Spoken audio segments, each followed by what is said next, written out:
Hey guys, welcome back. So we were talking about passive voice guys. हम लोगों ने passive voice का first second third part किया था guys, बट आज guys हम लोग बात करने जा रहे हैं क्वेश्चनिंग की।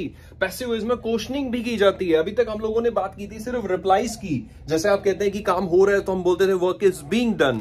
अब guys हम बात करने जा रहे हैं क्वेश्चनिंग की। सो क्वेश्चनिंग में आपने कुछ नहीं करना, सिर्फ हेल्पिंग वर्ब को उठाकर बाहर रख देना है और ये इज उठाकर आपने बाहर रख दिया और उसके बाद ये बन जाएगा is work being done.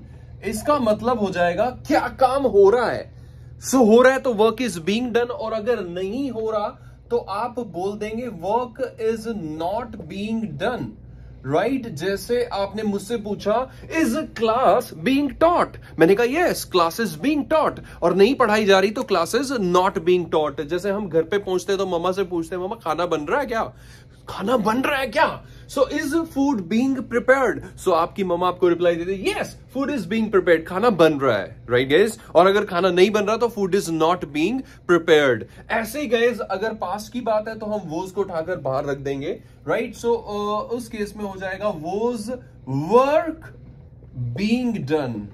Right, क्या काम हो रहा था, और अगर हो रहा था तो वर्क वॉज बीइंग डन, और नहीं हो रहा था तो work was not being done. Right, so like this guys we do questioning. Right, क्या खाना बन रहा था, क्या ये चीज हो रही थी, क्या बाइक सर्विस हो रही थी, was bike being serviced, yes bike was being serviced, और bike was not being serviced. अब ऐसे ही आप यहां पे भी पूछ सकते हैं, जैसे आप कहते थे कि काम हो चुका है, अब उससे पहले हम सामने वाले से क्वेश्चन भी कर सकते हैं क्या काम हो चुका है। जैसे हम टेलर से कॉल करके पूछ सकते हैं क्या मेरी शर्ट सिल गई है। सो हैज को उठाकर सिर्फ बाहर रख दिया। Right, has my shirt been stitched.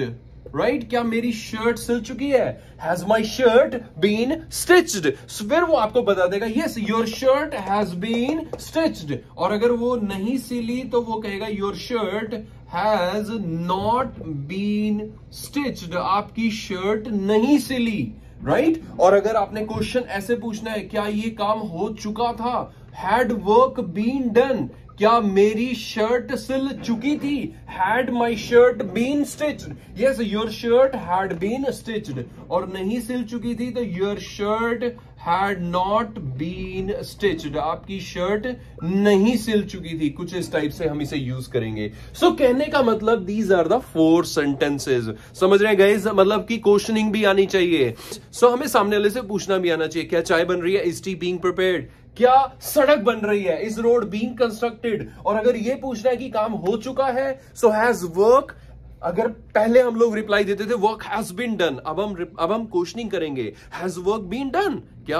Right, जैसे आप सामने वाले से पूछते हैं क्या क्लास खत्म हो गई, has class been completed, so आप कह देंगे yes class has been completed या क्लास हैज बीन टॉट, कुछ इस टाइप से। So like this guys we use it. इस तरीके से हम क्वेश्चनिंग करते हैं। आपने देखा सिर्फ मैंने हेल्पिंग वर्ब्स को बाहर रख दिया। अब इन सब केसेस में भी आपने सिर्फ यही करना है, सिर्फ हेल्पिंग वर्ब्स को उठाकर बाहर रख देना है और आपकी क्वेश्चनिंग हो जाएगी। राइट गाइस, यस गाइस, तो यहां से स्टार्ट करते हैं। वर्क इज डन, काम होता है, इज वर्क डन, क्या काम होता है। मैंने कहा इंग्लिश इज टॉट हियर, तो आप मुझसे पहले क्वेश्चन पूछ सकते हैं इज इंग्लिश टॉट हियर, फिर मैं आपको रिप्लाई दे दूंगा इंग्लिश इज टॉट हियर, या फिर मैं मना कर दूंगा English is not taught here, kind of this guys. Right, उसके बाद जैसे आपने कहा पार्टी वो सेलिब्रेटेड, पार्टी सेलिब्रेट हुई थी, ये तो रिप्लाई हो गया। अगर क्वेश्चनिंग करनी है सो वोज को उठाकर बाहर रख दो, वोज पार्टी सेलिब्रेटेड, और उसके बाद आप रिप्लाई देंगे यस पार्टी वॉज सेलिब्रेटेड या party was not celebrated. Right, आप मतलब रिप्लाई तो देते हैं क्लास वॉज टॉट, क्लास पढ़ाई गई थी, पर क्वेश्चन भी पूछना आना चाहिए कि क्लास लगी थी।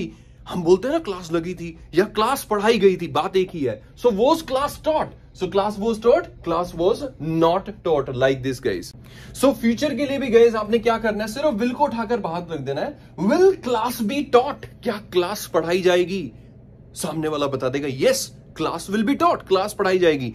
Class will not be taught, नहीं पढ़ाई जाएगी, मना कर देंगे। राइट गाइस, ऐसे ही guys can work be done, question करना है कैन वाली सिचुएशन में, वर्क कैन बी डन पहले बोलते थे, अब क्वेश्चन करना है क्या काम हो सकता है, कैन वर्क बी डन। जैसे हम पूछ सकते हैं कैन इट बी रिपेयर्ड, क्या ये रिपेयर हो सकता है, फिर सामने वाला कह देगा yes it can be repaired, ऐसा मतलब ये काम हो सकता है। So can it be done, so it can be done, it can not be done. और ऐसे ही गाइज कुड के साथ भी आप सोच सकते हैं, और शुड की भी बात करें तो शुड के साथ भी same, should it be done, क्या ऐसा होना चाहिए, इट शुड बी डन, ऐसा होना चाहिए। चलिए गाइज अब बात करते हैं नेक्स्ट की। So should party be celebrated, party should be celebrated, party should not be celebrated. अब गाइज हम लोग बात करने जा रहे हैं work used to be done, कहने का मतलब काम हुआ करता था। अब इस केस में हमें ये एक्सेप्शनल केस है, इस केस में हमें क्वेश्चनिंग कैसे करनी है, इस केस में हमें क्वेश्चनिंग के लिए डेड को लेके आना होगा और उसके बाद वर्क लगाना होगा और उसके बाद यहां पे यूज हो जाएगा, मतलब ये जो सेकंड फॉर्म है वो हमने यहां लगा दी है। Did work used to be done, क्या ऐसा हुआ करता था।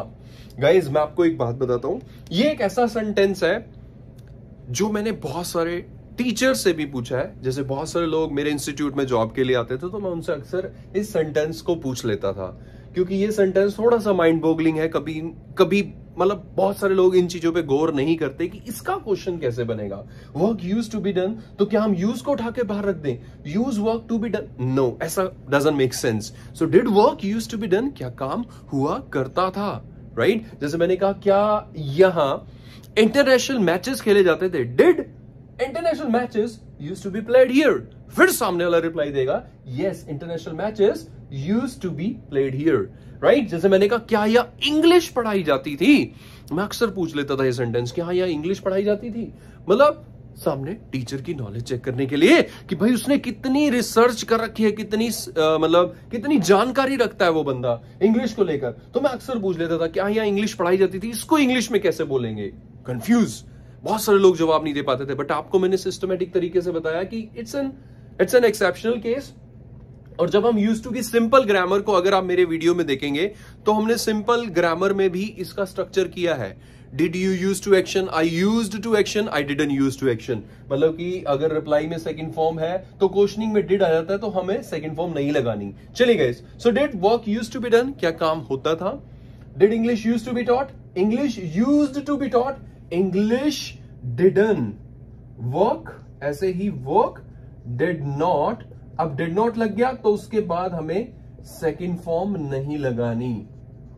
सो this becomes English didn't use to be taught. So like this guys we use it, right? Just keep in mind guys, this is all about the questioning of passive voice guys, right guys? Is that clear guys? इसके बारे में सोचना है, right? Use करना है इनको, right guys? So that's all guys, that's all from my side regarding the questioning। बहुत simple सा फंडा था, सिर्फ हेल्पिंग वर्ब को उठाकर हमने बाहर रख दिया, क्वेश्चनिंग होगी, हेल्पिंग वर्ब के साथ नॉट लगा दिया, नेगेटिव सेंटेंस बन गया। यहां पे भी सब हेल्पिंग वर्ब्स को बाहर रख दिया। ये सब जो 11 रूल्स हमने किए थे उन सब की क्वेश्चनिंग हम लोगों ने कर ली, राइट? और उसके बाद एक यूज टू वाला फंडा था जिसमें हमें क्वेश्चनिंग के लिए डिड की हेल्प लेनी होगी। एक पास्ट का जो हमारा इंडेफिनेट सेंटेंस में हम टाइम वर्ड यूज करते हैं, डिड, इसकी हेल्प लेनी पड़ी यूज टू के क्वेश्चनिंग के लिए। Did work used to be done, work used to be done, work didn't used to be done, right guys? So that's all guys, that's all from my side regarding the passive voice questioning guys. अब passive voice की सिर्फ एक video बाकी है guys, और वो video एक brief video होगी, एक कंफ्यूजिंग वीडियो होगी, बहुत सारी कंफ्यूजन्स को खत्म करने वाली होगी और बहुत लेंथी भी हो सकती है और बहुत इंपॉर्टेंट भी हो सकती है। So stay tune guys for the next video for passive voice. अगर आप अपने सारे कंसेप्ट क्लियर करना चाहते हैं इंग्लिश को लेकर तो guys that is a must watch video regarding passive voice guys. Stay tune guys, bye bye, take care and ciao guys.